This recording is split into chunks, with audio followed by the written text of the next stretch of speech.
அமெரிக்க அதிபர் டிரம்பை கண்டித்து சென்னை அண்ணா சாலையில் உள்ள அமெரிக்க தூதரகத்தை முற்றுகையிட முயன்ற இந்திய கம்யூனிஸ்ட் கட்சியினரை போலீசார் கைது செய்தனர். வெனிசுலா அதிபர் மதுரோவை கைது செய்து சிறையில் அடைத்ததை கண்டித்து பல்வேறு இடங்களில் போராட்டம் நடைபெற்று வரும் நிலையில் மதுரோ மற்றும் அவரது மனைவியை விடுதலை செய்யக்கோரி இந்திய கம்யூனிஸ்ட் கட்சி சார்பில் அண்ணா சாலையில் உள்ள அமெரிக்க தூதரகத்தை முற்றுகையிடும் போராட்டம் நடைபெற்றது. இதில் பங்கேற்ற கட்சியின் தேசிய கட்டுப்பாட்டு குழு உறுப்பினர் முத்தரசன் உள்ளிட்ட ஏராளமானோரை போலீசார் கைது செய்தனர்.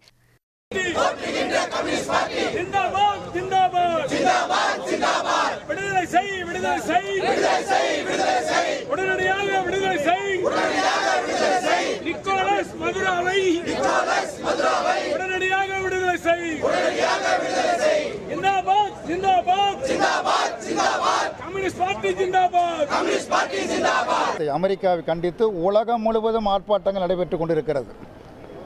இங்கிலாந்து நடைபெறுகிறது, ஜெர்மனி நடைபெறுகிறது, மலேசியாவில் நடைபெறுகிறது. எல்லா நாடுகளிலும் இதை கண்டித்து ஆர்ப்பாட்டங்களும் போராட்டங்களும் மக்கள் நடத்தி கொண்டிருக்கிறார்கள். ஐக்கிய நாட்டு பொதுச் செயலாளர் மிகுந்த கண்டனத்தையும் கவலையையும் வெளிப்படுத்தியிருக்கிறார்.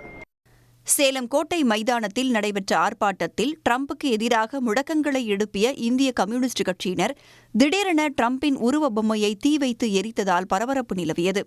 இதேபோன்று திருச்சி மத்திய பேருந்து நிலையம் பெரியார் சிலை அருகே நடைபெற்ற ஆர்ப்பாட்டத்தில் மக்கள் கலை இலக்கிய கழகத்தினர் டிரம்பின் உருவ பொம்மையை எரித்தனர்.